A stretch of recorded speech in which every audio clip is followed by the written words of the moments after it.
Cześć kochani, tu i ten Sylwia z tej strony. Mam wrażenie, że ostatnio niezależnie za co się biorę, to i tak wszystko zdąża w jedną stronę. Wyszliśmy od kwiatów, ale słuchajcie, sekrety po prostu cały czas rządzą. I tym razem powstała cała kolekcja.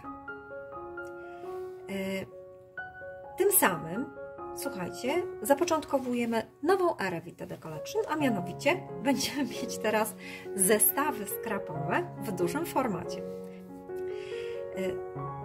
Słuchajcie, naprawdę nie byłam w stanie się oprzeć tym kwiatom, które pokazałam ostatnio i to tak naprawdę one mnie trochę wyprowadziły na manowce. Najnowsze wzory bowiem, słuchajcie, prowadzą do świata elfów, a w zasadzie do Doliny Elfów. Same elfy, słuchajcie, odbiły swoje piętno w różnych kulturach i wierzeniach i mam wrażenie, że taka najbardziej współczesna forma to jest taki miks wierzeń, mitologii i folkloru.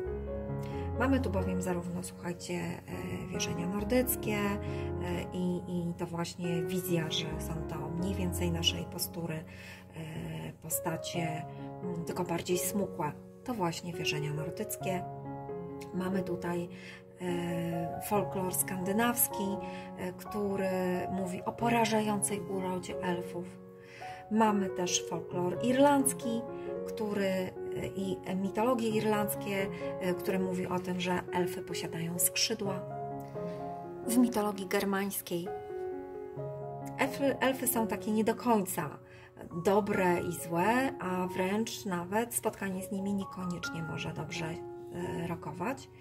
W mitologii greckiej utożsamiane są z nimfami, a w słowiańskiej z rusałkami.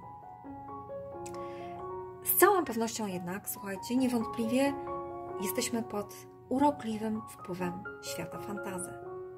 Dlatego, że, no właśnie, do świata fantasy elfy sprowadził Tolkien w swojej powieści Władcy Pierścieni. Ale to również świat dysku Terry'ego Pratchetta, a wreszcie również świat Wiedźmina autorstwa Andrzeja Sapkowskiego. Jedno jest pewne, myślę, że każdy z nas ma jakieś takie swoje własne wyobrażenia o elfach. Sami rozumiecie, sprawa nie była prosta, ale mam nadzieję, że pozostawiłam wystarczająco dużo wolnej przestrzeni, aby każdy te sekrety elfów mógł odkrywać sam. Jak wspominałam, to właśnie kwiaty tym razem i tajemniczość akwareli zaprowadziła mnie do tego magicznego świata. To właśnie wchodząc pomiędzy to, odkrywając te kolory, te niesamowitości, które tutaj są, weszłam właśnie głębiej i się okazało, że no właśnie, pojawiają się tutaj bardzo tajemnicze cienie, bardzo tajemnicze światło się zaczyna tu pojawiać. Im dalej szłam w las, tym bardziej było coraz bardziej tajemniczo.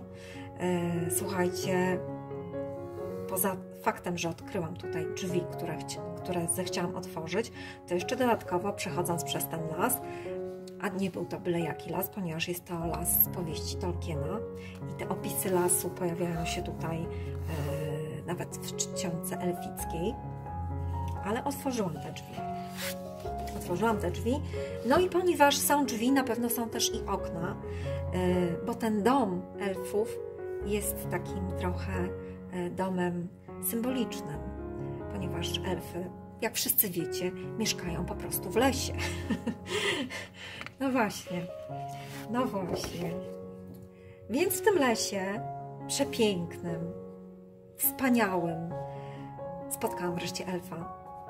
Tutaj mamy tego elfa, właśnie takiego z wierzeń i z mitologii nordyckiej, więc bardzo smukłego, który stoi na straży i pilnuje wejścia. No tutaj mamy taką trasę wiodącą między konarami drzew, bo ta droga prowadzi do świata elfów.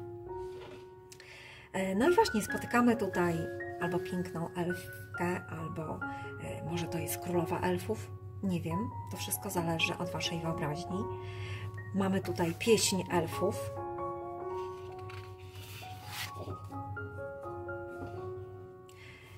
Sam las jest też bardzo tajemniczy. Pojawiają się tutaj przepiękne paprocie. Pojawia się tu mnóstwo światłocienia. Mamy mnóstwo ciemnych, ale też bardzo jasnych miejsc. I tu w tym przypadku akurat mamy rozbłyski w kroplach rosy, a same ważki, tak nie do końca wiadomo, czy to jest ważka, czy to jest właśnie zawieszony, stojący na straży elf. Mam wrażenie, że w zasadzie możemy tutaj spokojnie iść i pod koniec czerwca szukać kwiatu paproci. W lesie są również polany. Polany słoneczne, więc ten las niekoniecznie musi być taki strasznie mroczny. On może być również bardzo, bardzo pogodny. Polana pełna kwiatów, pełna owadów, no i właśnie pełna elfów. Tu mamy właśnie polanę pełną kwiatów.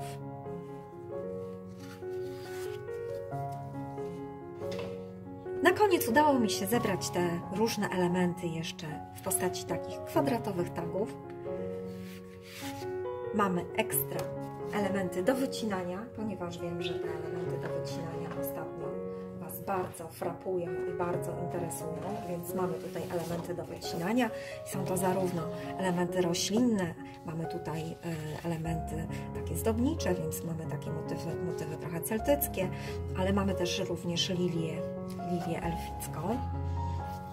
No i mamy dużo kwiatów do wycinania. Są to zarówno całe kompozycje, jak i poszczególne elementy. Liście, mniejsze, większe.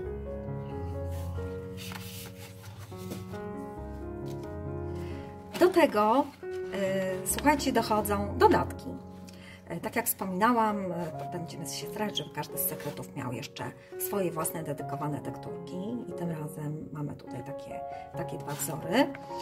Do tego dochodzą wzory na kalce i na folii transparentnej i w tym przypadku mamy tutaj takie skrzydła różnej wielkości, ciekawe narożniki, również na kalce. Tutaj mamy motywy kwiatowe, te bukiety, które się pojawiały na papierze, one tutaj zostały przeniesione na folię w postaci takiej grafiki do podkolorowywania. Jak również zostały przygotowane dwa szablony. No jeden z nich, tutaj te bliki światła w kroplach rosy mnie tak natknęły i myślę, że taki szablon będzie do wykorzystania nie tylko z tą kolekcją. Natomiast tutaj no, mamy paprocie, mamy motywy roślinne. Myślę, że też w miarę uniwersalny, fajny szablon, który nie tylko w tej kolekcji się odnajdzie. Kochani, ja miałam mnóstwo frajdy z tworzenia tej kolekcji. Jestem fanką fantasy, przyznam się szczerze, więc może właśnie dlatego. Natomiast bardzo jestem ciekawa Waszych opinii, także komentujcie, dzielcie się tą kolekcją, jeśli Wam się podoba, subskrybujcie. Mamy do rozdania aż 3 pełne zestawy, także zapraszam serdecznie. Cześć!